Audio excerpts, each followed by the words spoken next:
Eyes up, guardians. Praise the sun in memory of those whose light has been extinguished. Remember the light that they brought into this world. Remember how it made yours brighter. The battle with the darkness is not only outside our walls, but inside ourselves. In this time of great loss and greater darkness, remember that even the strongest of guardians can fall. Not a failure, but merely the doom of life that we each carry over us. At all times, the edge between light and darkness. Eyes up, guardians, for our friends and fellow warriors, for those whom the light was cut short, for the protectors, for the ones who stood at your side, for those who were the brightest of all. Eyes up, guardians. Welcome to the Forever Classic Podcast, the show seeking enlightenment through video games, films, and other geek culture. I'm Alex McCumbers. Today we are bungee jumping into possibly the pit of Destiny. We've got a couple guests here that are really helping out the Destiny community. And of course, I have with me, as always, my indomitable partner, Zachary Snyder. How's everybody doing this evening? One of these days, I want somebody in the audience to be like, I'm okay. You lost me at bungee jumping though. Yeah, I've been thinking about it for the past, hour. I was cooking dinner, and I'm like, I've got a joke that I want to do.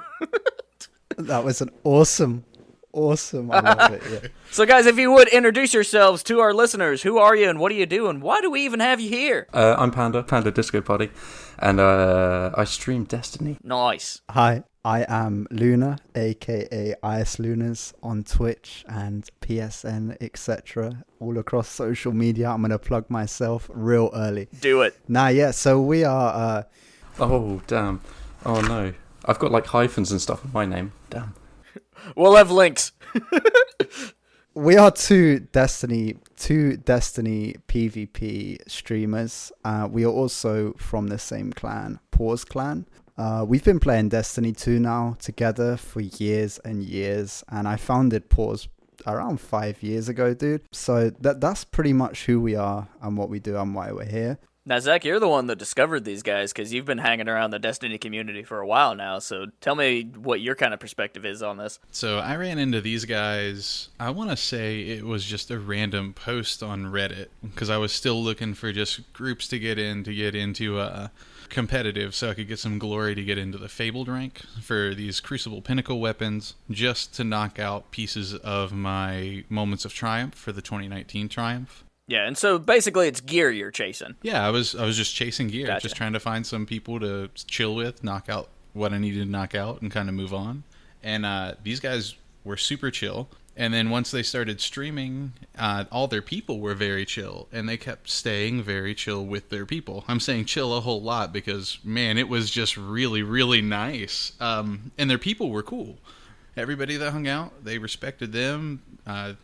They respected each other. Did you leave a comment on the Reddit post? Did we contact you first, or did you just try and find us? You guys had...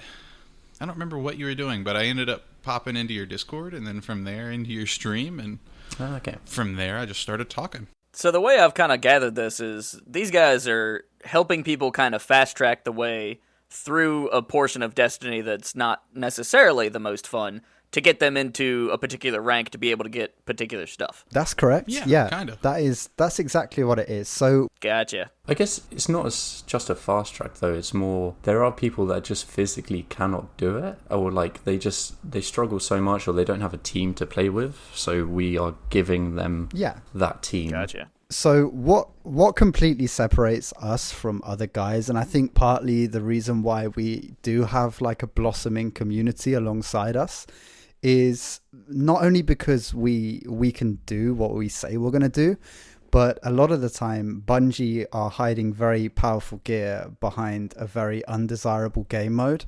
Now, thankfully, me and Panda have a synergy. We've been playing together for years, so we have the capability to be able to do this. Now, there are obviously other people who are able to do this as well. However, they charge money to do this, even on the official Bungie forums. So we just thought, you know what? Let's just do this for free, man. Let's just help these guys. Let's just spread some good energy within the community, and let's just see where it goes. And yeah, to be honest with you guys, I didn't even know if we could do it to the extent in which we were offering. We had like helped people in the past, but not on this scale. We proposed that we would help everybody who came to us, and we didn't know whether we could do that to start off with. And as it stands, we've almost helped 100 people now within like 3 or 4 weeks. So yeah, it's just kind of happened somewhat organically, but yeah, that's pretty much it. Yeah, and you all had that struggle in on math. You were like 40, maybe 50? I don't know. Yeah, I think, we set the bar at 40 at the start of the week. From the weeks prior to it, that's sort of what we were doing. Stream per day, sort of average. And then it took off a lot more than it was sort of ever intended to. So we like upped the streams. I started doing 2 streams a day instead of just the one, and just seeing how many we could get through in 1 week. I think I finally had caught you all in the morning when you all were streaming, in a better time for Britain Standard Time. Well, that's right. Not a better time for us though, because it was like we probably streamed the night before as well. Yeah, so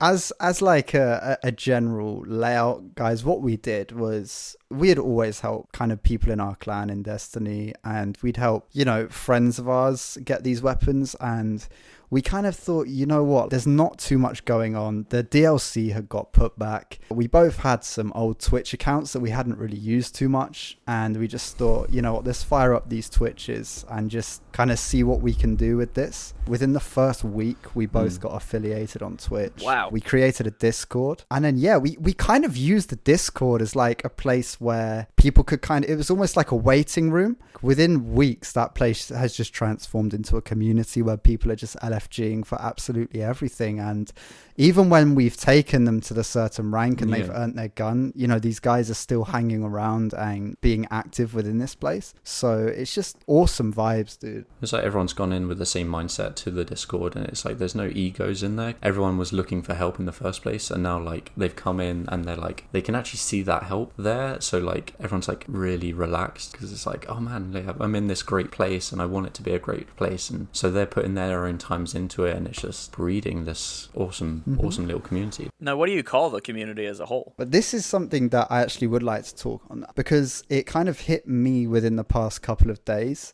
As I said, we are both having to adapt to something that's moving faster than both of us anticipated. And I don't want that to sound like really dramatic, but when you're one guy or 2 guys who are just friends playing the game for fun, and you're, not bad at Crucible, and then you suddenly have 400 people in a Discord under both of your names. It's somewhat daunting, and you somewhat feel, I can't speak for Panda, but I somewhat feel responsible for the experience that they have within there with the LFG and stuff. Like, these communities have formed. These were just meant to be waiting rooms, these Discords, and they've turned into communities. So, I mean, as it stands, there is no name for the community. It is just Eyslunas Discord and Panda's Discord, and there's around 500 people between those 2 Discords, but it's something I feel that may need a little bit more attention going forward. If it keeps growing the way that it has grown for the next year, then there may have to be a new kind of identification for the community, I guess. But it's something we'll look into. Lucky and butt wipe Europe. Pretty much, dude. Lucky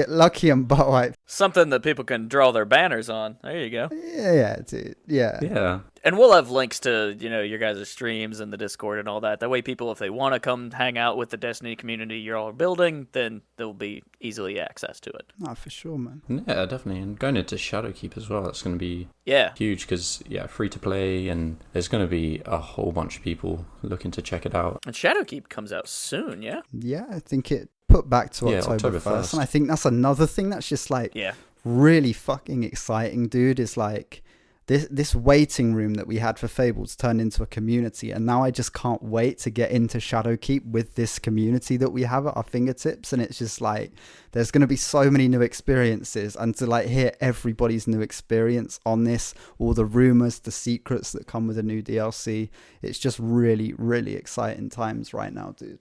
Absolutely. And you guys have you just put a channel up in your thing for like build creators or like build testing, going into Shadowkeep with all the extra bits coming into the armor, where you can just completely mod them as you level up your armor.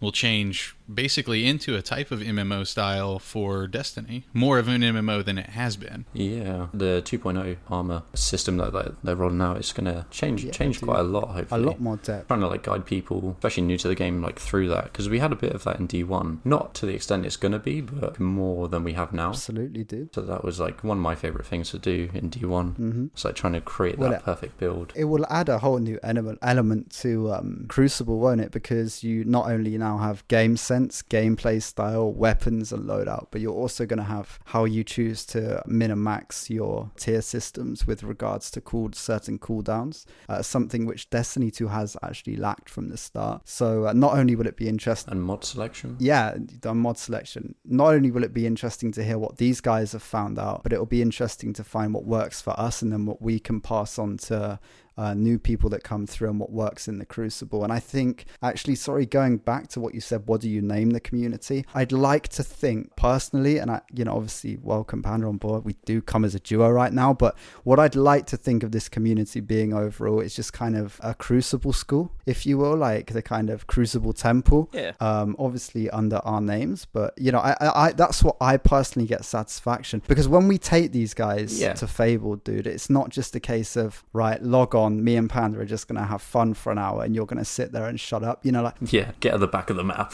Yeah, I like to hear how these guys got into Destiny. I like to know where they're from, what their stories are. I like to know how they find Crucible, and if what tips they would like from us or what we can help them with. So yeah, we started like broaching into that because both our playstyles are fairly different. Like Luna's the shotgun going in head first, and I'm the sniper, like sort of picking off angles and holding down lanes, and we both have like quite a different thing to bring to people. And we see it in like our Twitch chat. They're like, how did you do that? Like some of them, stuff that's simple to us, it's like how to hold an angle, or Luna's like how to slide and then shotgun someone. It's like people see that now and they're like, whoa, what are you doing? Like something to us is like second nature. We're like, oh yeah, and then have to explain why we do it, and they're like, whoa, like, oh okay, yeah, it is. Like, I completely forgot what that is like to learn, because it's been years for us. And I've always found that educating somebody else really helps nail down whatever skill you're working on, because me being a writer,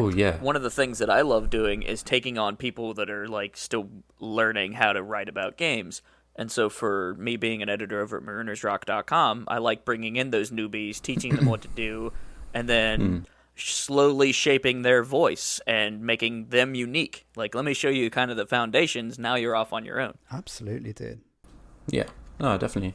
That's one of the things that got me into streaming in the first place. Was when I first did it in D1, was it would upload my recording and I could watch myself back, and I'd like be playing trials or just standard PvP, and I could go and watch myself back and see the mistakes I made during games. I'm like, oh, okay, and then like learn from them. Yeah, like not everyone sort of does that. So. Yeah, game film's important. While I haven't done it in Destiny, I play a lot of Fortnite as well. Not so much this season. I don't like it very much, and most of my friends have all started playing a lot of different things again. We're coming back to Monster Hunter. Yeah, we're coming back around.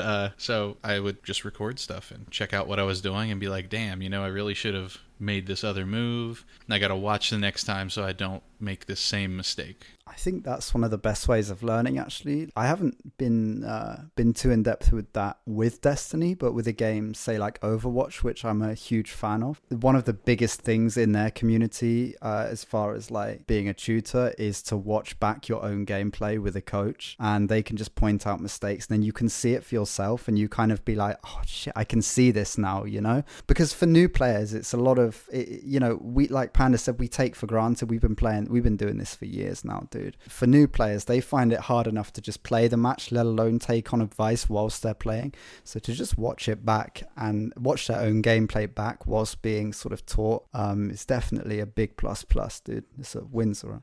There's a lot of second nature thing. Like you get like that sixth sense of like when you're getting pushed, and so it's like how to teach someone how to get that feeling in the first place. It's quite excited to like dive into that with the community that we've got, and they're really keen for it.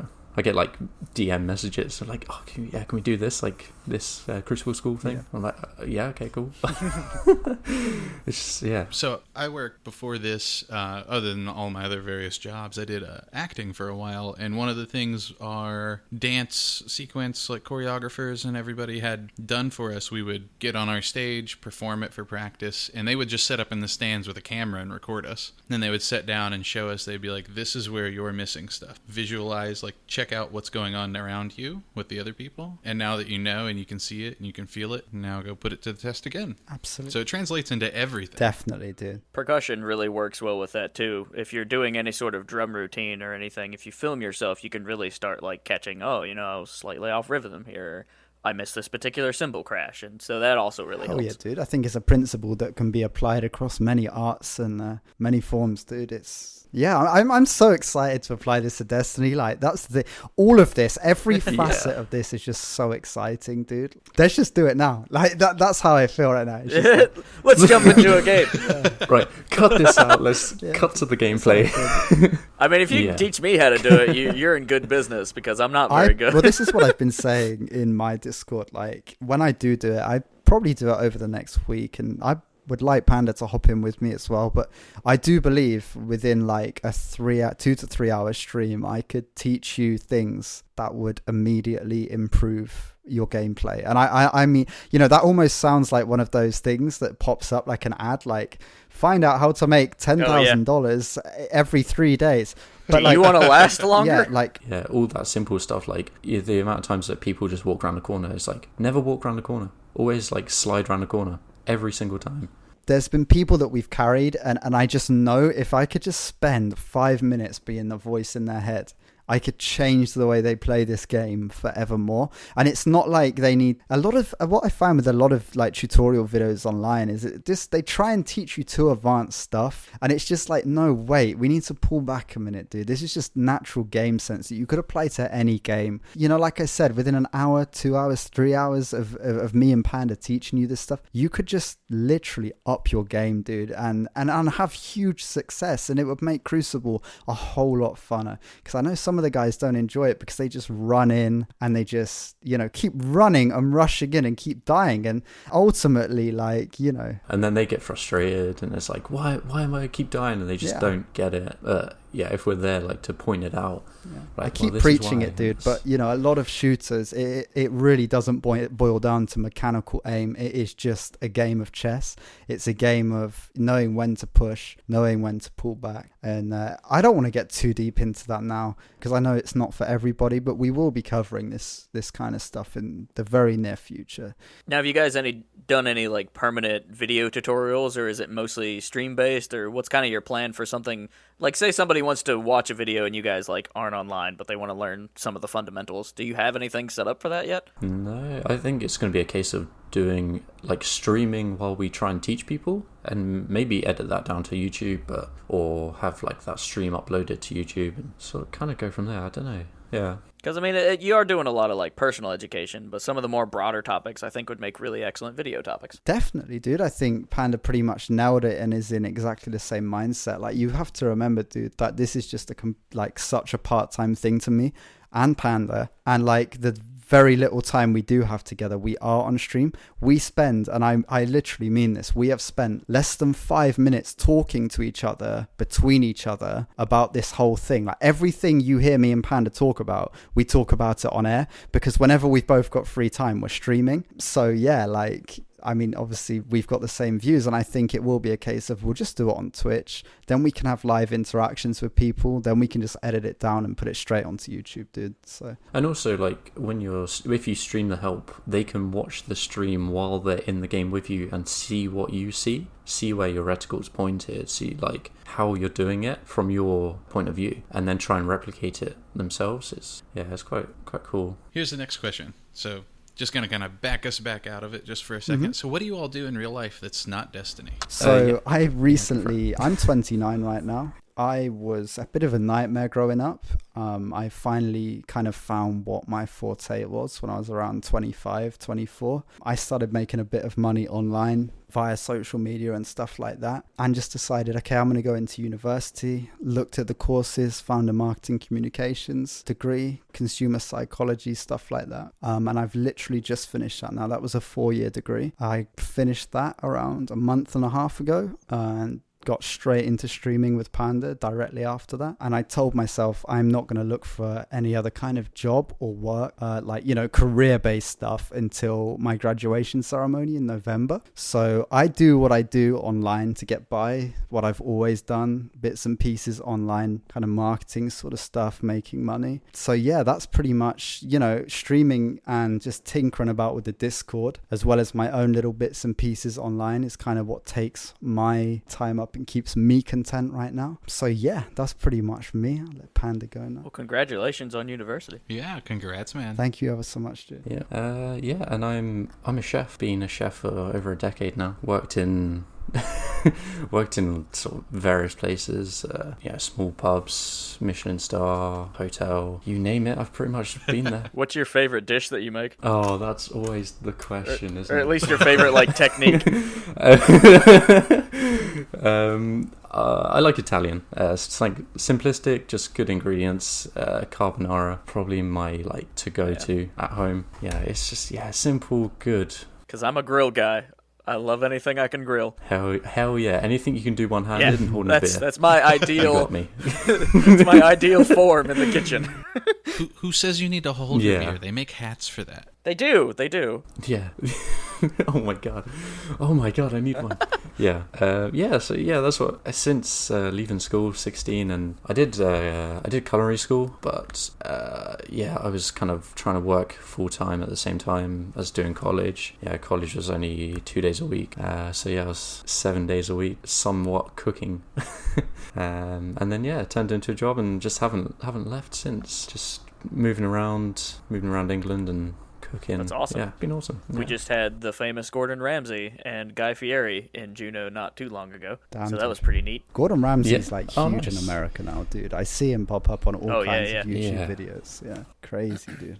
He is meme central. Oh, for sure, dude. Absolutely. Yeah, so's Guy. He gets memed so much. He's great. What are you, an idiot? Oh, that is just the best, isn't it? So you all have significant others, from what I've gathered, listening to y'all talk and kind of chipping in. I don't like to pry into people's personal lives, but do your partners endorse you and play with you or anything? No, not my side personally.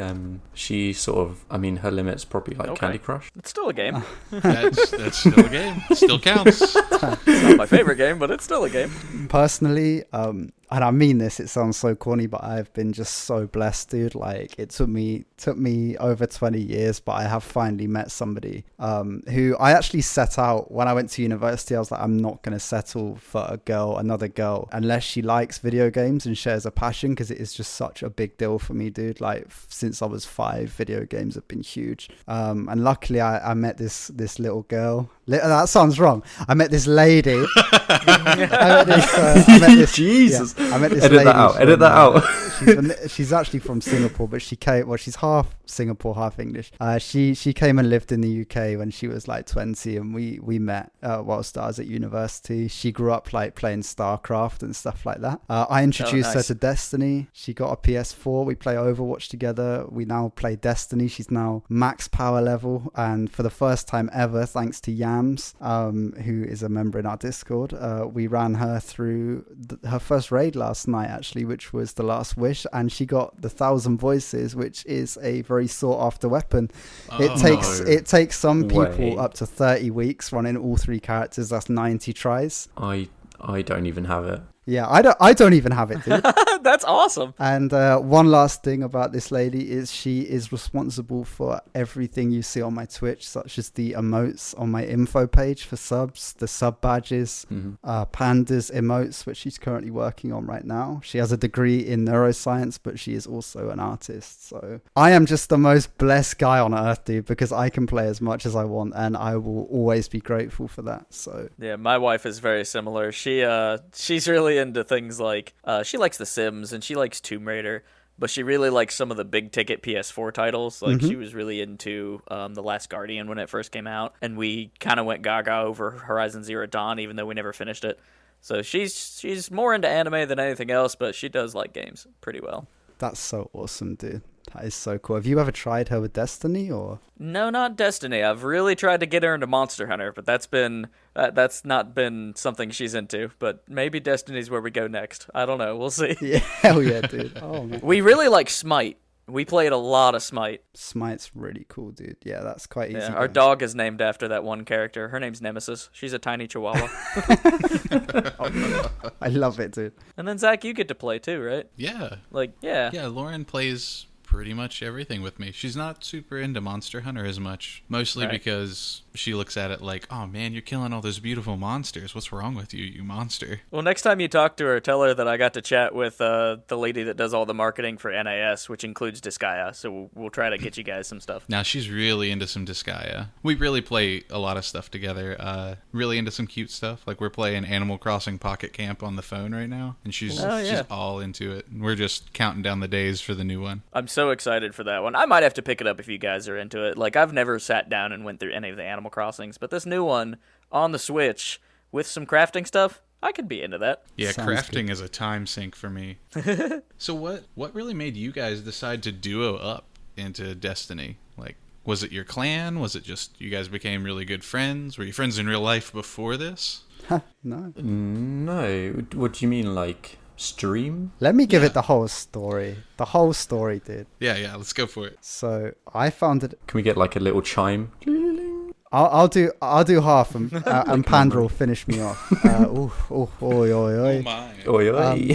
So I founded a clan back on Xbox when Destiny 1 first released. Went under many iterations, had many people. Found my way to the PS4 whilst I was in university and started Destiny all over again. During that time, I ran into a couple of guys in a Nightfall from Crucible Radio. Crucible Radio was like... They just had they had a bunch of, that was like a kind of a community that helped people better themselves in Crucible and stuff. So I ran into one guy from Crucible Radio and he was a really chill guy. And one day we were doing something. He was like, yo, he was from New York, this guy called Stav. I love you, Stav. And he was just like, yo, I've got this crazy Brit from the UK.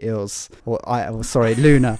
I think you're really going to like him. He's called PandaDiscoParty. And I'm like, yo, whatever, cool, just get him in, dude. So that was the first time we met. And I remember Panda came into the party and he joined too late. And I'd already found somebody else because we were going to run a raid. I was like, yo, dude, I'm so sorry, we've already found somebody. And Panda was like, yo, that's cool. But I added him. And from that was the first time I remember meeting Panda, and then we just used to run Crucible and stuff together, and you stayed in Crucible Radio until the end of D1, and then come to D2 I was like, yo, and I had like all of these friends from like different clans, pretty prestigious clans actually, and I was just like, yo, let's just come together under one banner for the release of D2. And Panda was obviously, there were 6 of us. A lot of them have since sort of moved on to different games, moved on in life. And Panda was actually one of the last people with me who's still around from the initial 6.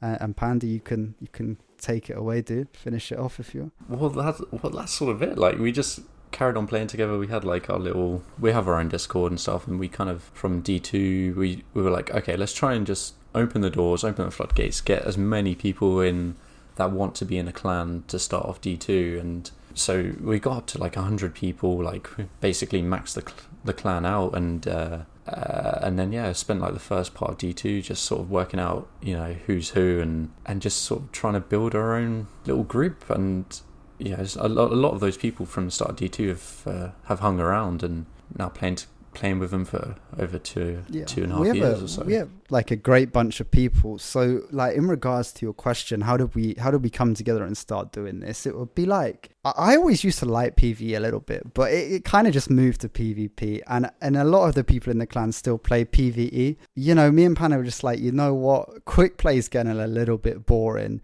There were a couple of people in our clan who needed help getting the Recluse and stuff and getting to Fabled, so we kind of like did a couple of the recoveries, did a few carries in comp, and we're just like, you know what, let's just take this further and see where it can get us. And I think it's just happened organically, to be honest. It's hard to recall it. Natural synergy. Yeah, the first one I helped with was Shadow, who's in our clan, and I was trying to set up an inner clan tournament, and we were like trying to work out what guns were allowed, what were banned, and then Luna's Howl came up. Luna's was obviously just a broken gun. It was like, oh, does everyone have it? Like, if everyone's got it, then we can use it. And there was just this one guy, Shadow, who didn't have it. And he was like, oh, I don't have the gun. And I was like, what do you mean you don't have the gun? Like, what? Just like assumed everyone in the clan had it. And he was like, no, I don't have it. I was like, dude, I'll get it. I'll get it for you right now. Let's go get it. He's like, what? Well, like, he was at work and he was like, oh, he like hated playing PvP, and it's like just gave me his account details. I was like, okay. And then 2 hours later, I was like, I soloed up to 2100, and he was just like, what the hell? I'm like,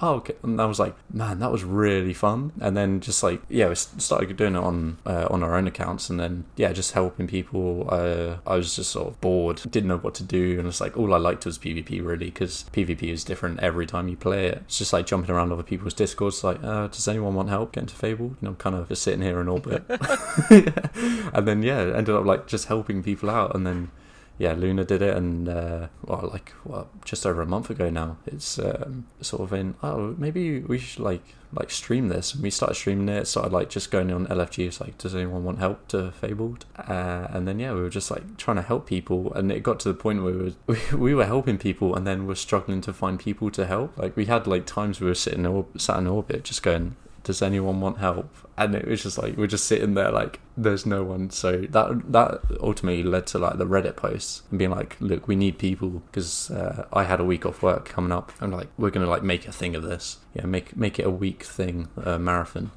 So put the Reddit post out, and it was like, oh my.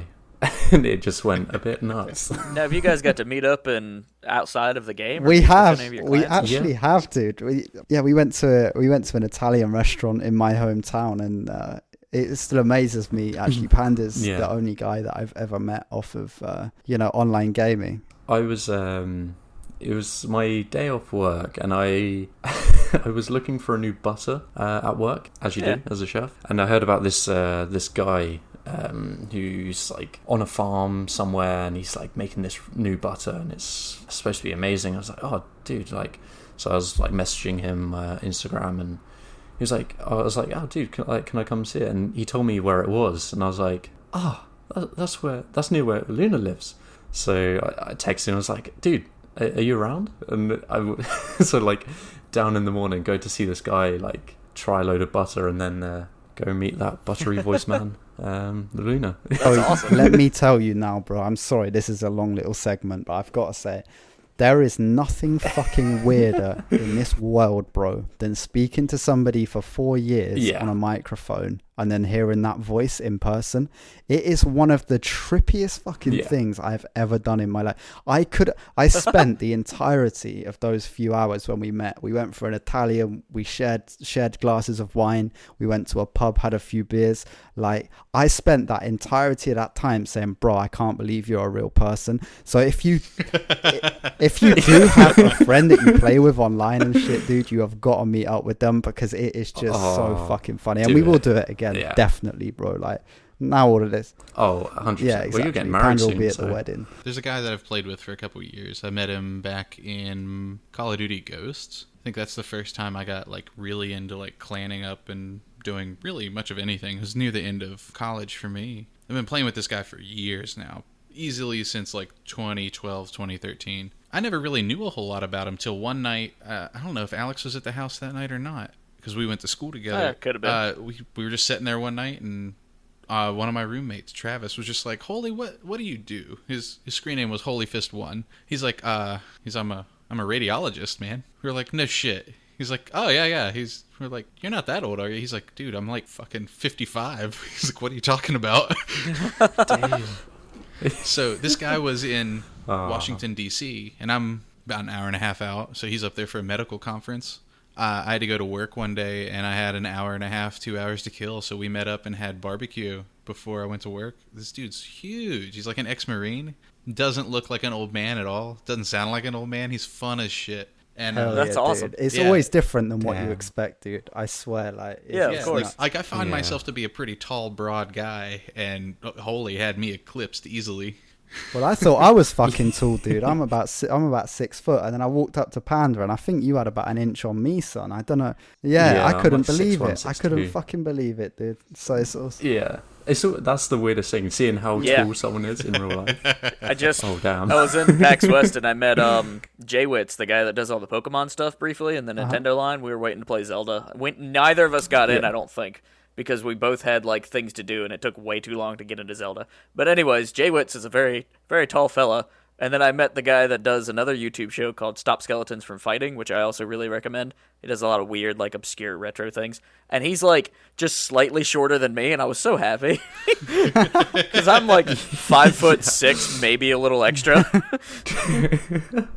Just stood in line peacocking, like, yes, this is me. It was really cool, and it's surreal because I've like been watching all these people that I met over the weekend, and like I've read some of their articles. They're in some of the projects that I'm in. They're always sat at a And desk. they're just like, here they are, and it was really cool. And some of them even recognized my screen name. Like, I handed my card to the guy that owns Pink Gorilla, and he's like, dude, I know you. You live in Alaska. And I'm like, yeah, That's awesome. that's dude. me. Hey! Oh, It's pretty awesome. sweet. I love meeting people that, like, you interact with online. Now, that's not always great advice, but for the most part, in today's day and age, it's pretty safe. Yeah, just be safe. Meet somewhere public. Don't like, oh, do you want to come to this forest? Yeah, with a group, that type of thing. Yeah, fire team out. Roll in with your buddies, 10 deep. Just in case. I used to take my really big friend. His name's Lance. He used to be a football player, and this guy's massive. I used to work with him at the TV station. Really, really swell dude.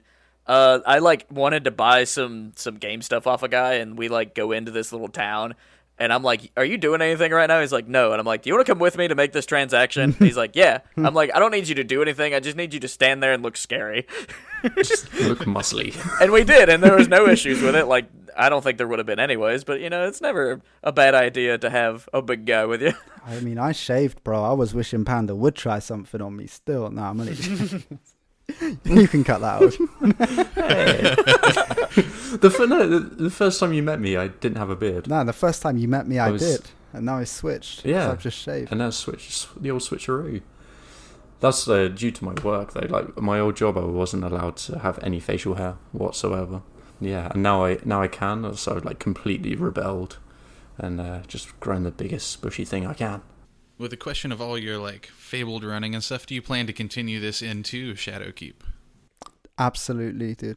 100%. Absolutely. Like, I think if this last month was anything, it was a test to see if people needed/wanted our help and if we were able to offer the help. And I think we have proven that we can do it. And I've personally proven some people wrong that I can do it and I am capable. And, dude, I mean, it's not a coincidence. When you've helped 77 people in this short amount of time, which would convert to around $13,000 on the resale market of the paid carries and stuff. I think that we are offering something to people, and the feedback has been amazing. Just like when we ask somebody if they've ever been fabled before, and they say no, and then we get them there, dude. Yeah, and that is most of the time. Like, with the people we've taken, it's crazy because we like look at it from like our point of view, and we've been playing for ages, and we play side by side with people who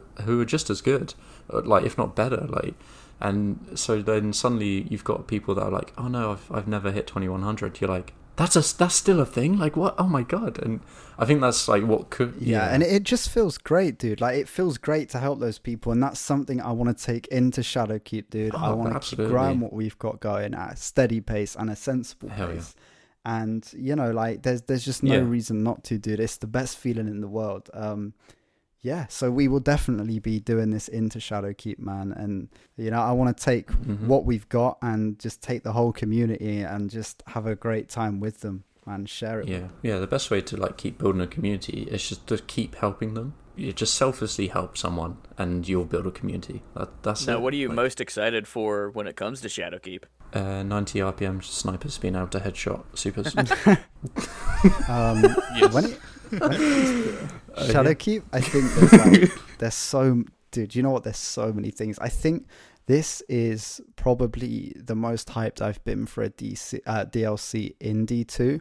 D1, I used to look forward to every DLC. D2, I haven't, because I think from the off, they messed D2 up, and they've actually righted a lot of wrongs, and I'm so back into this game. It's just unbelievable, dude. Like, I'm living and breathing it now. Now, number one for me is obviously, dude, comp is taking up like 90% of my playtime right now. So I'm looking forward to Lockdown being taken out of competitive. I'm looking forward to Twilight Gap Countdown. I'm looking forward to Twilight Gap returning. I'm looking forward to Widow's Core and the new map they've shown. I'm looking forward to all the new emblems, dude. I'm an emblem lover. 3v3 survival. It's just going to be huge. That's like one of the thing that most got me into PvP itself, like back in D1, was I used to do sweats and scrims, and that was 3v3 organised matches, and it was, I'd stay up to 1:30 in the morning because it was only really done by Americans. There were some Europeans, but not much, so I'd have to like always stay up really late, and then like just trying to like matchmake with these guys that I was like on mic with, and it was like the most fun like I had in D1, and then suddenly going to D2 and it's like everything's 4v4 and trials, like, dude. what? Don't forget trials in like, D1. Like trials was the trials cornerstone well, of D1 as far as like streaming goes and as far as endgame goes. Like kept it trials relevant. literally kept the game alive, whether people want to actually admit that or not. Like, you have to believe me when I say this, dude. And yeah, you could say it's an opinion, but trials kept Destiny 1 alive through the roughest of droughts.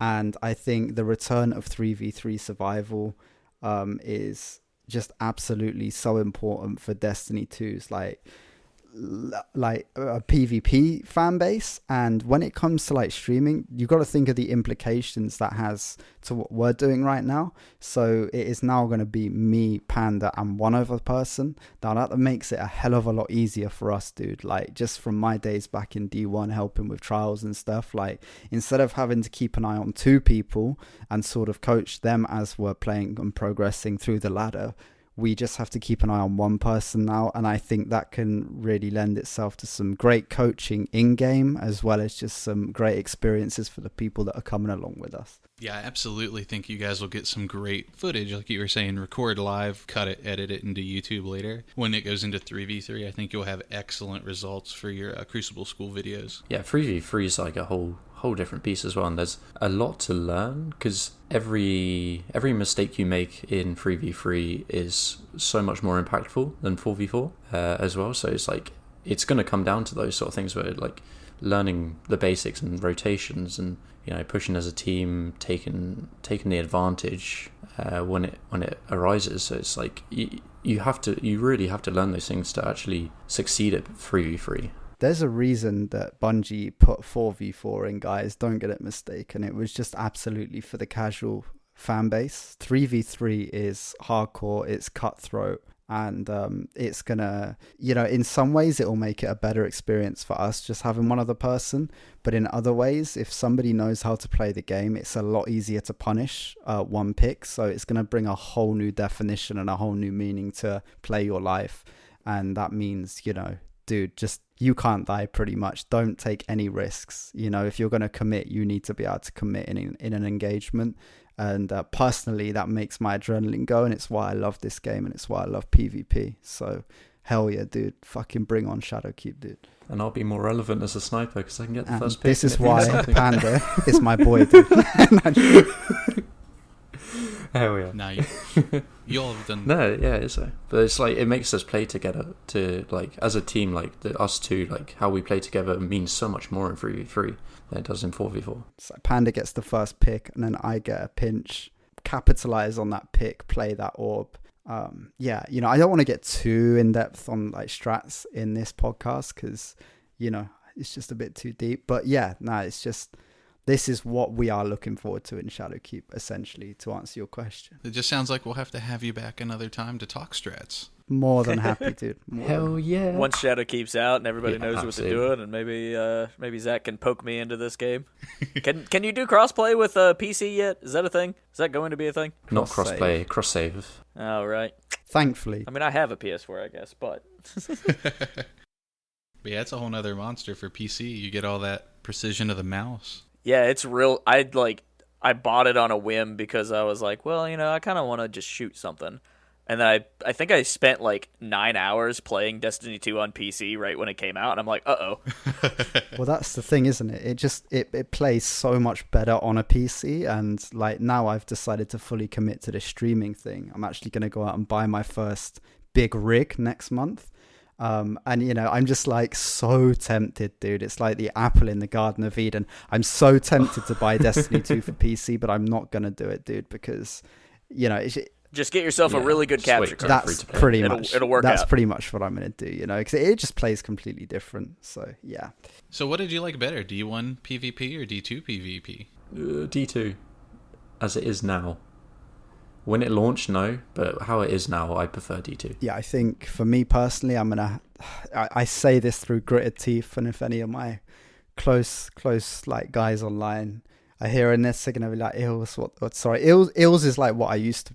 Ills is my name in real life, and so they'll be like, Ills, what the fuck you saying? But it is D2, dude. But I will say that with an asterisk, and say like parts of D1, I still feel need to come back. I like D2 how it plays now. It's definitely playable and it's enjoyable, but there are still parts of D1 that I need. Once Shadowkeep drops, there'll be no question as to which is better, and it will be D2. Like, because the whole super scenario that it is now in D2 is just wrong on so many levels. But that is getting adjusted from what we know in Shadowkeep. So I've got to say it, dude. Now there's a platform to say it is. There's always going to be one thing for me, dude, that is going to always... D1 is going to be relevant in a conversation regarding this. It's not only the nostalgia, but it's the hand cannon precision, dude. Like, RNG does not belong in a shooter game. And, like, as far as hand cannons go, bro, that's my bread and butter, and I know it is for Panda as well, and a lot of other sort of better players out there. Like, D2 just completely fluffed us console players when it comes to shooting a hand cannon. Your shots are RNG. There's a lot more bloom. D1 didn't have so much as that. If they brought D1's hand cannon mechanics into D2, then I would just not even mention D1 anymore. It wouldn't even be in the equation. But yeah. I think we agree. No. D2, but we'd still like elements of D1, right? Yeah, I want to see how it is in October, and then I'll be a definite... Yeah. Now, me being kind of like an outsider looking in, one of the main things I'm excited about this particular expansion of Destiny 2 is the idea that it's no longer being handled by entirely Bungie now. And to me, that's very exciting, and I'm curious on what you guys are thinking about it. Oh, hugely excited. It's like Bungie's been set free almost. I can't. Like, I'm gonna be that guy again, bro. Like, you're gonna know me. Like, if you've listened to my streams, bro, you're either gonna fucking hate me or you're gonna love me. I'm so contrary. I've always been like it, and I speak my mind, dude. And all right, Activision's gone, but why is there a battle pass in Destiny, dude? Like, get the fuck out of here. Like, I'm never gonna. I don't care what anybody says, dude. Like, Luke Smith wrote the marketing copy, dude, as if it's helping us players the past 3 weeks. All that was to do is to fill time because they missed their deadline and they've had to extend the game for like the release for a month. And within that copy, he somehow managed to sort of slide in, by the way, there is now a battle pass in Destiny. And he kind of wrote it like it was going to help us players and it was going to address a problem. But he kind of very skillfully, in marketing terms, created a problem and then answered it with the battle pass within one paragraph. And I see through that shit, dude. So don't get me wrong, dude. As a studio, I'm glad that Bungie are free of that because I can imagine, that's what they wanted. But as far as a player goes, that's subjectively looking at it. As far as like a player's experience goes, bro, Bungie is still on the fuck shit. And bro, I'm sorry, dude. But as long as, look, we're going to load up Shadow. I'm sorry, this is going to take a while, but we're loading up Shadowkeep, on release day. We're going to go into the tower. The vendors aren't going to have any new guns. The Crucible vendor, my guy, Lord Shax, we all know him, legendary, dude. He is not going to have any new weapons. He is not going to have any new armor, dude. Why is he not going to have any new weapons or armor? In D2, we always got new weapons and armor. At the start of D2, in D1, we always had new weapons and armor. Every season in D1 was exactly, like the dude. vendor refreshes. Like, in D2 why do at we the still start not have that as well? And the Eververse stuff is still. It gets refreshed. And that's where the paid content lives, is the Eververse, right? Yeah, dude. Like, everything. Yeah. Like, the main game, the reason why us hardcore players play, bro, is to get the nice-looking shit, dude. And to me, bro, if you're going to have a big expansion like this and not refresh the vendors, but then you're going to go and release a battle pass and pump all of this energy and all of this manpower into Eververse, bro, get the fuck out. Now, I'll be honest, I'm the first guy, the first day, bro, I will be spanking £100, 150 US, whatever, into Eververse, bro. I got to keep that girl in Gucci, do you know what I'm saying? But at the same time, bro, I don't mind that, yeah? But please, just give me base stuff, give me base content as well. Don't just give me paid for stuff, because I see through that, and I hope to God that other players see through that stuff, dude. And my last point regarding this is, bro, they are literally taking the Curse of Osiris Eververse set, and that's 2 years old now. They're taking the Eververse set, the paid for content, skins for armor, 2 years old, and they're now reskinning that into raid armor for this DLC. Now, I don't agree with that, bro. Like, yeah. Guys who know, they'll know what I'm talking about. Yeah. Like, I'm always on publishers and stuff about this, because I also see through the bullshit pretty frequently, and I like to voice my opinion on it and be like, hey, this is bullshit. Yeah. Attention. Hell yeah, dude. So that's my thoughts. Destiny's a game that I've not spent any money on. None whatsoever. Everything that I've gotten's just been hand-earned. I've passed on things because I hate spending money on games that are like, spend it here, you had to up pay to win. $60 in order to play it to begin with, so... yeah, like, I definitely got my money's worth out of it now. In the beginning, I was not at all enthused. That's why I took I don't think you can argue the fact that you don't get your money's worth, and it's like, you see how many thousands of hours we put into it, and it's like, it was $60, and I'm the same. I haven't spent any extra money on it. Games that I've spent money on are things like Smite. I've spent money on because it was a free game, and I've put hundreds of hours into it, so, I buy some stuff that I like. I've done the same with Fortnite, less so because you can just kind of earn the currency, and I'm not like hard down on like having to have the new suit. But Destiny is just one of the things I never really did. And I took that year off, so I missed all sorts of shit. Like, I think I met up with you guys while I was still fucking finishing the Mida multi-tool quest. So, on the same note of all this paid stuff, what do you guys feel about the story being not necessarily in the game, but in those grimoire cards? I think it's janky. I think it's definitely a step up from D1. And I think that sacrifices obviously have to be made. I think it's very easy on the outside looking in and saying, well, Destiny should have this whole cinematic universe and it should be. But I think we need to be realistic about it. And I think that ultimately, dude, gameplay and dev time into gameplay needs to be triumphant over lore in some ways. Especially in a game like Destiny, at the end of the day, it is kind of a first-person shooter. So, me personally, although I do love the lore and I love listening to Bive's videos and, those guys like that, I am very much into the lore. I think that they have met a threshold for me that suffices, in that, look, at least they've put something into the game now. It's not just on a random website. There is something there, and then they are still working on the game as well. Does that make sense? Like, I feel there's been a compromise that makes me somewhat happy. There's obviously room for more, which I hope they will expand on when it comes to D3. But yeah, like, as far as it goes now, I mean, I'm interested in your guys' opinions on that for sure as well. I mean, I always like to see lore and everything kind of built into the environment design, the gameplay, because I've definitely played some games that have lots and lots of story element. Like, I think the Metroid series does a really good job with narrative without actually having a narrative per se. So I think there's definitely improvements to be made. I'm glad that they're at least The characters feel like they have personalities now in some of the cutscenes and such, and there are definitely characters that I think are really strong. But as somebody that's only spent like a little bit of time in Destiny, I think I spent more of my time in the Iron Banner DLC. It's getting better, but I would always like to see less of me having to go after something versus something being already in the game. The thing with Destiny, dude, is it almost has limitless potential when it comes to lore.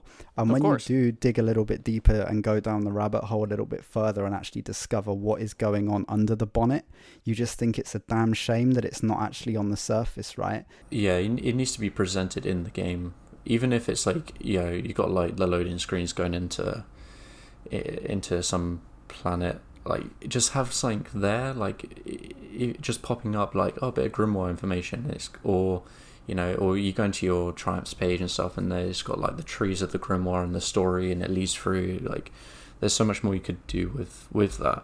Maybe they could even take some pages out of Dark Souls, where when you are in a loading screen or something, it'll pop up those little information cards, and you're like, oh wow. Yeah, no, absolutely. And you're learning something. You're not like, because it's almost like they're relying on Bife to teach people. I'll be the first person to jump down Bungie's throat, and I just did it. We got to be realistic here, and I do think there is room for improvement. I think there's great room, but I do think that they realize that, and we can't forget that D2 Vanilla was pretty much knocked up last minute. It had like 12 months in production because they redone the entire thing and made the same mistake they did with D1. And I think that when D2 Vanilla did release, bro, there were so many things that went wrong, and so many things they made it too casual, so they had to right all of those wrongs, which obviously sort of took precedent over sort of lore aspects. And I think even whilst writing all those wrongs, like the fundamentals of making it a bit more hardcore, switching up a load of mechanics and creating content, they have still managed to sort of squeeze in the Triumph book and squeeze in the lore. So I've got to give them kudos for like actually still managing to squeeze stuff in there at the last minute under all this pressure. But going forward, dude, definitely to your point and to this question, I think that is literally like I think they're only using 10%, if that, of what they could do. And I think if it would be a crying shame if D3 didn't get more, we didn't get more lore sort of and juicy bits within the game. Definitely, dude. Yeah, well, it's the fact of building on top of what they've got now, because D1 to D2 is like you got used to all these quality of life stuff, and suddenly it just went away. It's like we're back to like year one vault space, and just missing everything, and you're like, oh no. And then it's taken them 2 years to right those wrongs. I'm glad to see that they're righting the wrongs. On the same note, I would love to see them use much more of the potential to have more story elements there. Yes. And continue to have the balance with Grimoire cards. At first, I fucking hated it, because I had to go find them and then read them somewhere else, and I felt it was way too tedious. But I understand them needing that balance. So your point's awesome. I totally agree with it. And there's games I've played, like Hollow Knight, for instance. You can play the whole game and not know what the fuck's going on unless you do more work in the game, and then it kind of reveals itself as you go. I wouldn't mind seeing something like that in Destiny. They don't have to have it there. You can go get it. So they kind of do it with Grimoire cards. I just wish they did it better. I agree. Yeah. It's like, what's the... Taken King, like how sort of that was like a step in the right direction of like the grimoire behind that raid, and which is awesome to read into. I feel bad, dude. I feel bad for all the guys there that write all of this stuff, because like I've got like I purchased the lore book, I've got all of the books, I've got all of the merch, and like I've read into all of it, dude.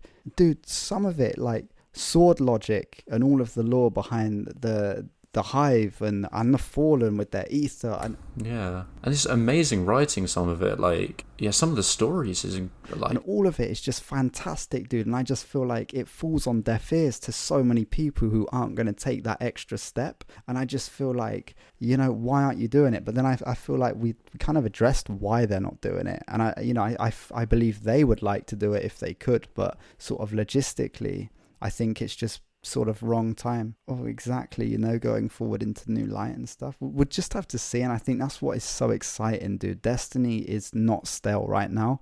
We got to remember it's going into free-to-play territory now. It's going to open so many doors. We're seeing the battle pass, whether you love that or you hate it. it is just going into whole new territory, dude. I'm just so excited to see where it goes, especially with D3. If Stadia actually picks up, then it'll be that much more accessible to people too. Exactly, dude. The Stadia, dude, that has so many different factors. It's exciting, bro. It's exciting, dude. I'm happy for Bungie, man. I'm happy for Bungie. On the note of good and bad, what's your favorite thing? What's the thing you hate most about Destiny right now? Loaded question. I think my favorite thing is just what we're doing, streaming, helping people. That is my favorite thing. It's like it's our end game to Destiny right now. It's the thing I sort of enjoy most. Is why I start up my PS4 and play. Like it is that. And I don't know, worst thing. Oh, I don't know about worst thing. I guess where the sandbox is at the moment is not quite. It doesn't quite sit right. I guess I'm quite a simple guy. Like I work 70, 80 hours a week, and I just jump on the game, and that's it. Like I just play PvP, and it's quite simple. But so yeah, not a lot annoys me apart from supers in PvP. So yeah, I mean, like for me, what do I enjoy most and what do I dislike the most about D2? Probably what I dislike the most about D2. I'll start with what I dislike the most is the way that sort of they don't focus on Crucible at all, like really. And I think as like primarily a PvP player, that kind of upsets me a little bit. And you know, I mean, kudos to Luke Smith, love him or hate him. He openly said in one of his recent letters to the community that they haven't really been paying attention to PvP. Now, obviously, with Shadowkeep coming, we are going to see a few sandbox changes. We are going to see a few new maps to put in. But again, dude, we're getting 2 reskinned maps from D1, 1 brand new map, but yet we're getting 4 to 5 maps taken out. That seems still like a little bit, you know, not much progression there. Yes, we're having supers sort of nerfed a little bit, but, you know, is that really freshening stuff up? I don't know, you tell me. But as an avid PvP fan and somebody who watches everything to do with Destiny very closely, dude, that's what I dislike the most. The fact that the PvP side isn't necessarily catered for to an extent that makes me happy to support this game 24/7. What I like the most about Destiny is the community that it brings. There is just such a sort of feeling of involvement. There's such a narrative running through the veins of this entire community. Like when Bungie do something wrong, everybody's sort of as one and unites, and it is truly a case of power of the people. And I really like that, and I loved seeing that happen when D2 Vanilla was kind of, you know, too casualified, and it kind of ruined the game, and it really forced Bungie's hand to actually do something about it. So yeah, and another thing, I really love how they have made it a bit more hardcore with like the triumphs and the seals and stuff like that. I'm a huge fan of that, even though I've only got like 2 seals myself. You know, I really love that they've added that in as an option for people who want to play 24/7. Then this is going to lead me into my next thing. Do you guys have any claims to fame of any kind? As far as like a really cool moment or playing with like a famous streamer or something. Actually, in my first ever Virgin Trial carry in D1, from spawn, I threw a lightning nade and killed Dr. Lupo. That's really... yeah, he destroyed us every other round, but I have that one moment. That's pretty awesome. great. I'll always treasure. For me, I was with Ox. Love you, Ox, man. One of the original founders of this clan, and he's just such a funny guy. I still speak to him now. But for my first ever Flawless in D2, it was our Flawless game, and it was me and Ox and a couple of people from Ox's old clan. It was literally my first ever time in D2 trials. We get to our 8th game. As we're loading in, we look and see who it is, and it's Real Crafty. We're just all going crazy, like, holy shit, we're about to get like 6-0'd or whatever, 4-0, 3-0, depending on the game mode or whatever, what's countdown. And we actually managed to beat Crafty. Granted, I think he might have been doing a little carry, but still, that's something that I hold close to my heart. And I still have the screenshot of when we beat Real Crafty for our first ever Trials Flawless in D2. Yeah, loved that one. Oh, speaking about that, you guys keep getting some hilarious hate mail. Yes.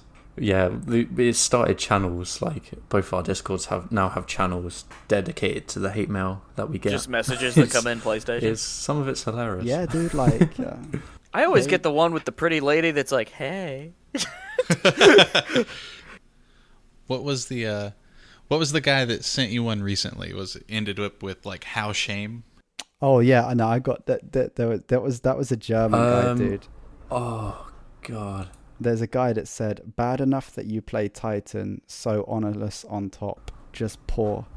Another guy, "Only lucky, disable aimbot and come on again, noob."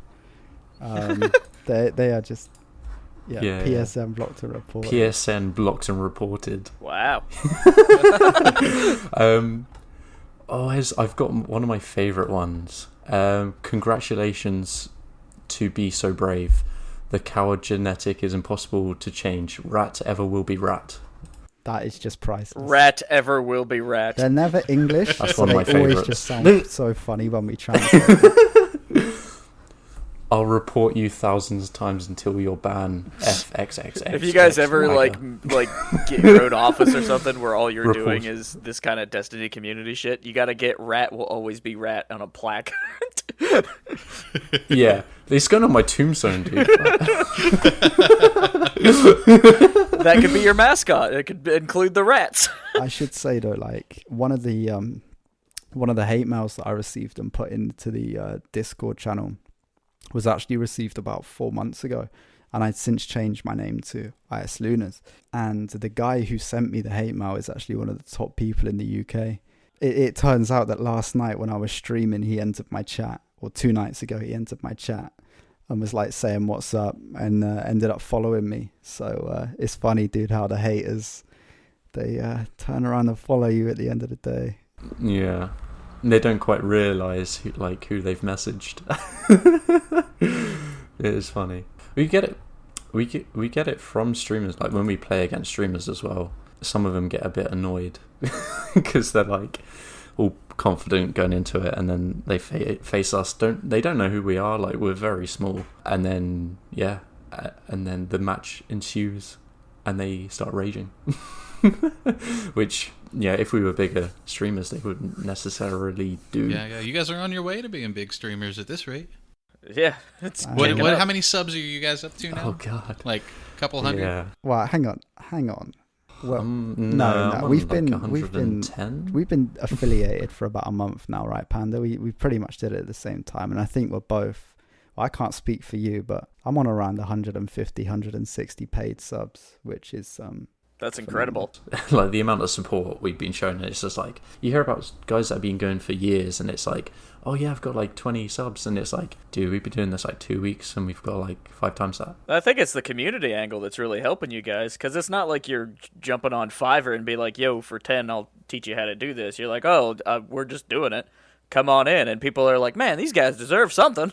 that's one thing that's just surprised us. Yeah, well, a lot of the people we're pulling in, they have no idea what Twitch is, and it's like, why compete with a saturated community of people? They know who they're going to go and view already, so why they're going to come to you? So it's like what Reddit led to, like the first Reddit post, and it's like, a lot of the people that come in, they're like, what is Twitch? How do I create an account? It's like, oh, okay, and you have step by step, and then it's like, then they're like, oh, this is awesome, I love it, like watching us, and it's like, oh man. That's one other thing I'd love to touch on, actually, because it's something I wish I knew before we'd started doing this. Is, like, dude, just getting more than 3 people watching your stream a month ago to me and Panda was like the world. And we never, and I can hand on heart say this, bro, we did not start this for any kind of income, bro. Like, I can tell you that now. If we were in this for money, we would be doing paid recoveries, and I stated the figure we could be on now through all the help we've given, all right? But the love and the support that we've been shown has just blown both of us away, and I wish there was a place that taught you the etiquette to like thank these people, because somebody sent me a massive donation yesterday, and they also sent it to Panda, and like I didn't know how to respond, because I feel like words don't do it justice, like because I'm just playing a game that I like. No, I just kept repeating,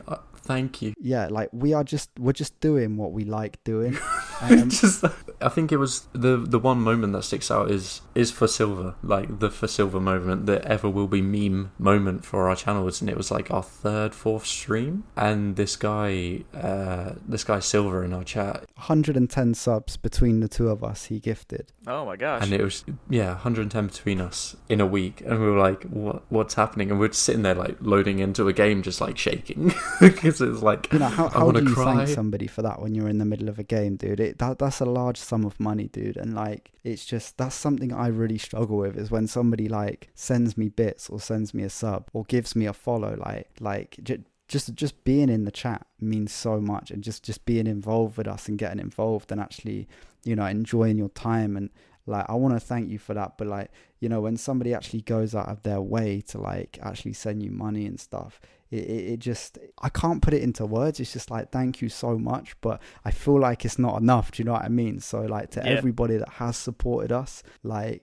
these aren't hollow words, because I feel like when I say them, they sound hollow, but like when somebody does support us, like, thank you so much. Like, you've got no idea how much that means to us. Not even the monetary value of it. It's just the principle, like, that you've gone out of your way to do that. So thank you so much, guys. Well, Zach, do you have any awesome. conclusionary questions for the guys?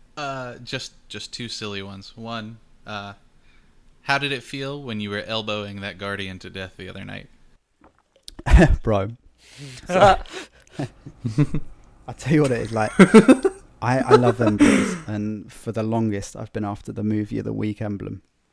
And like, whenever there's an opportunity or whenever something inspires me, I'll do whatever it takes to try and get the movie of the week on the Bungie blog, the TWAB. So we were in a comp game and it was 1v4. So I just thought, what better opportunity to try and pull off some stupid shit. And dude, completely on the fly, had never done this before. I just rested my left elbow on the left analog stick and started running around the map.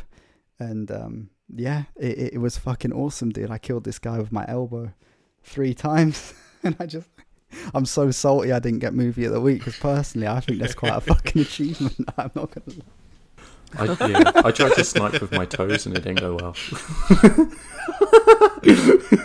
But other than that, what got you all interested in coming on the show with us? Just pure hype that we'd never done a podcast, and we're like, wait, we're being invited to a what? Like, oh man. Yeah, that was pretty much what went through my mind. We enjoyed I think we both enjoyed like talking to you, dude, like on a personal level anyway. It was a blast, and like, I wouldn't have just appeared on any podcast. That's not to sound extra or anything, but like I had to make sure that I had to make I had to make sure that like you guys were like shared the same sort of like passion for what you do. And it was very apparent when I went on your website and checked you guys out that, you put a lot of time and energy into this, like me and Panda do Twitch. And I thought, it's a great platform to talk about. Yeah. We're both in like very similar boats, and like you got involved in our community, and it's like, let's get involved in yours. Yeah, and I'll be following you guys now and plugging you guys in our community. Because I think what you do is admirable, dude, and I think a lot more time and energy goes into podcasting than a lot of people realize. Like, a lot of people just put on a podcast and listen to it and don't even think about the amount of man hours that goes into sort of making one. So yeah, I love podcasts, and it's just been great to be a part of yours, dude. Thank you. Well, Zach, you get to pick more guests here from here on out, because this is the first time we've ever been praised like this. So I guess typically I'm the guest wrangler, but Zach did this one. Yeah. You're doing the rest of them from here on out. No, we really appreciate it, guys. We put a lot of effort into it, and I'm glad that you found the website, because that's been something that we've been really putting some time and effort into. Oh, absolutely, man. Trying to get everything as a whole situated so that anybody who comes by just can feel like they're in one big thing. They can just stop here and get whatever they need. Definitely, man. I wish you guys all the best on that. Obviously, there's a lot of competition, but it definitely seems like you guys are on the ball, and like going to PAX West and stuff like that seems to be like you guys are making big movements. And from our little chat before the podcast, it sounds like exciting times, guys. So yeah, I really do wish you all the best, man, in the future. And I'm sure me and Zach will and Panda will still carry on communications and talking after this, bro. So yeah. Oh, absolutely. Oh, for sure. I'm gonna have to fire. I just updated my Destiny while we were talking about Hell this. yeah, dude. Awesome. Do you guys have questions for us too? Anything? I think the one I slipped in was to you, Exquisite. What was it like to run with us? Like, what was your experience like as someone we've helped? Okay, as somebody you've helped, so speaking earlier when you were talking about people who'd never been defabled, I've never been defabled till I ran with you guys. Again, like I took that year off, so that was a huge dent in not getting anything progression.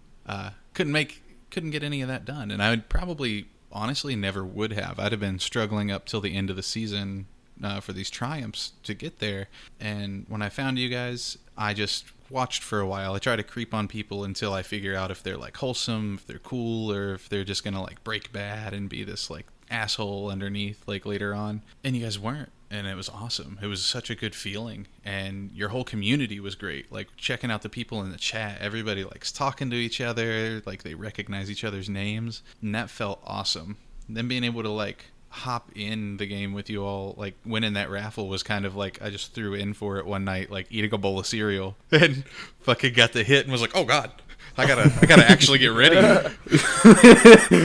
Wipes Cheerios off his cheek, like, oh damn. Well, in this case it was Raisin Bran, but yeah, close enough. My question to you, dude, is like I'm interested, and I don't ask this enough because I'm really interested, is what was your like knee-jerk thought and reaction to reading our post? Because obviously there's a lot of people, and Bungie LFG is filled with and littered with people charging money for this. So when you just go onto a Reddit post and see somebody offering this service for free, what was your knee-jerk reaction to our post, dude? I'm a super, super, super curious individual. I'll learn about shit that I hate just because I'm curious, and that it'll keep me up at night, like asking what if. I just really wanted to know if it was legit. So that's why I really started kind of creeping on stuff at first. I was like, are they going to be legit? Are they just some people starting up like a Smurf Twitch account to start pulling in people from a different angle? Are they going to do this for a minute and then be like, nah, we can't fucking handle this? Are they going to be good? Like I ran the gambit of questions.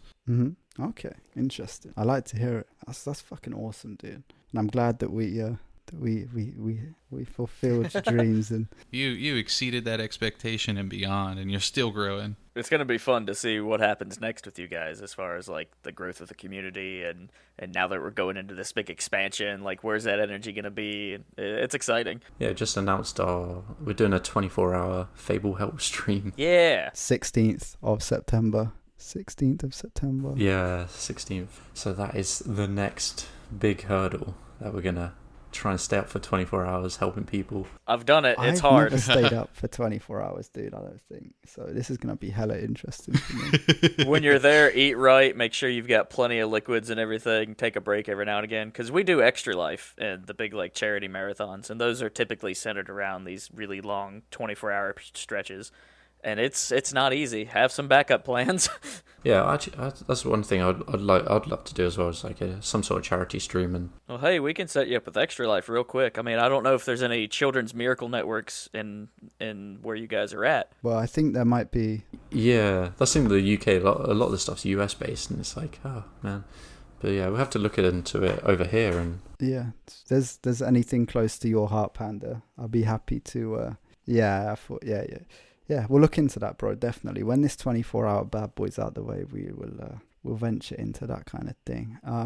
Definitely, and yeah, making some sort of like push into the European side of that, because you have Make-A-Wish and all those big American things, but it's guys over here as well, like charities. But yeah, I just if this is the wrap, dude, I'd love to just like thank a couple of people. Like I know it's nothing big, and I want to say like one thing, guys, is we never have claimed to be the best players in the world, and we're definitely nowhere near that, but we just have fun doing this, and I consider Panda a friend, so it's just thoroughly enjoyable. I want to put that out there now. We're not trying to get out here saying we're the best players in the world. I know we're not, dude. I know I'm not.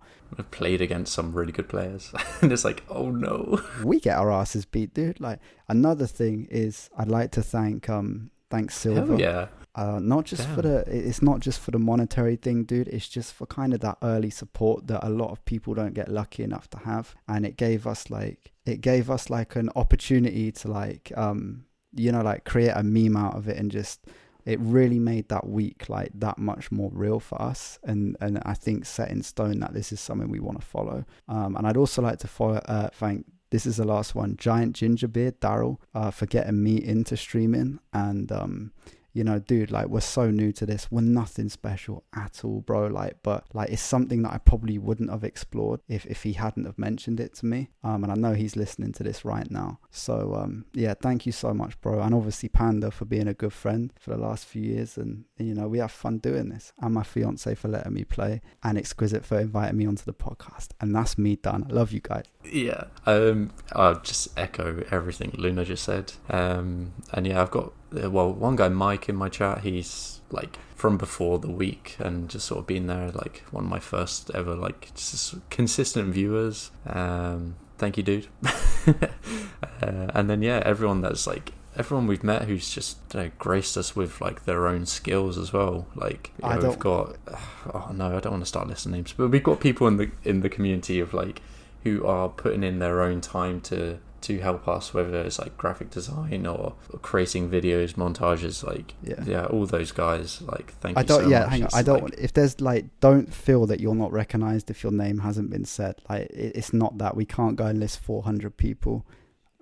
Please, like, you guys know if I respond to your DMs and I'm saying thanks, I mean that shit. Like, I shouldn't have started a list, sorry, but I do feel like they were, no, bro, they were like, actually, those guys did mean a lot to us, dude, and it's why we're doing it now. So thank you to everybody, and it's great. Thanks for this opportunity, allowing us to come here and speak on a game we all share a passion for as well, dude. Oh no, we're tickled pink to have you. We love community stuff, and anytime we can find something that's like on the up and up that maybe not a lot of people know about, that's really special to us. Hell yeah, dude. Absolutely. It's been a pleasure. It's been a pleasure watching and just chilling with you guys over the past like week or two. It's been awesome. I couldn't be more excited. Like, my girlfriend got me back into Destiny because she loves it. She's the reason I started playing it, and really, like, you guys are just making it better and better. She's excited too because we found people to run PvE content with too. So the first time I ever played with Zach's account, it was Lauren, and I'm like, oh, how's it going? I had no idea she played. She's like, hey, you want to do some raids or some shit? And I'm like, whoa, back up, Lauren, hang on. I'm level 3.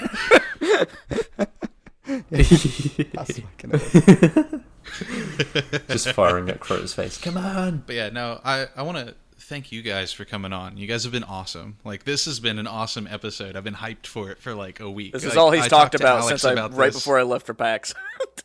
He's like, I have got the best guest. Wait till you meet these guys. Yeah, it's like, you got no idea. I was like, I found some people who are going to be awesome. Like, if they agree to this, and I hope they do, oh my God, I was like just cheesing. And it's a pleasure, man. Oh, man. It means the world, dude. Just trust me. We're humble, and we are just so buzzing to be here, dude. Like, it's great. I know, it's so exciting. Like, every time I load up PS4, I'm just like, oh my God, what's gonna happen today? Like, I think at one point I mentioned that I was taking notes while I was watching you guys and while we were playing between matches, and that's the title I had wrote down was, these humble and wholesome gamers are helping out their community and just bringing people together. We got to get an article going too that kind of pairs with this podcast there, Zach. I think that would be really good. I may or may not have like 5 pages wrote in my notes. Hell yeah. Oh, no.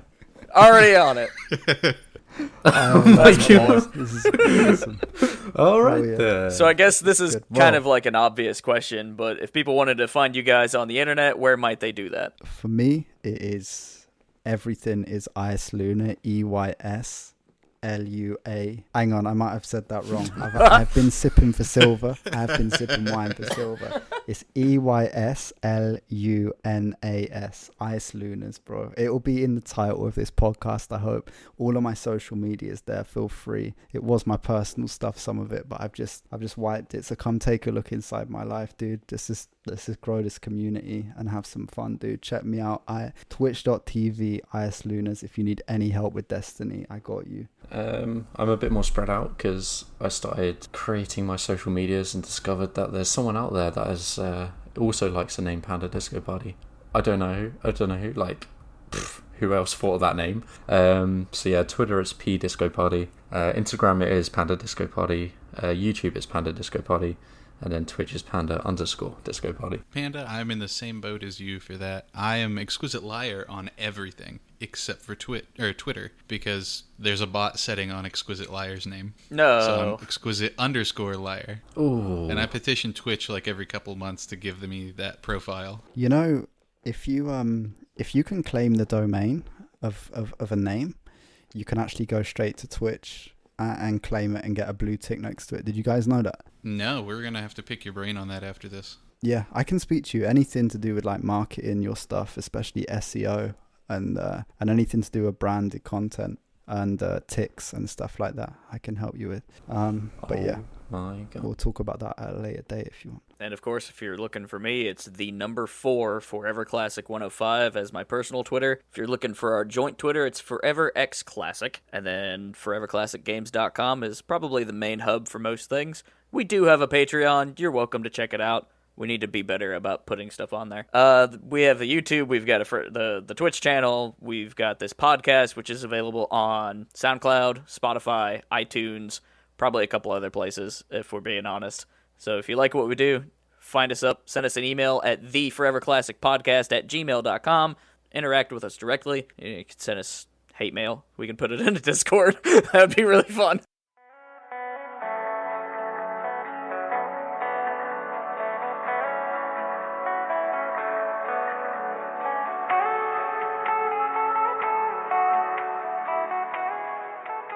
Intro this week was Eyes Up Guardian, from a Reddit poster that is unknown. Music this week was the Metal Gear Solid main theme by Henry Gregson Williams, Norihiko Hibino, Rika Muranaka, and Tapi Awase. Thank you. And don't forget your rally call. Eyes up.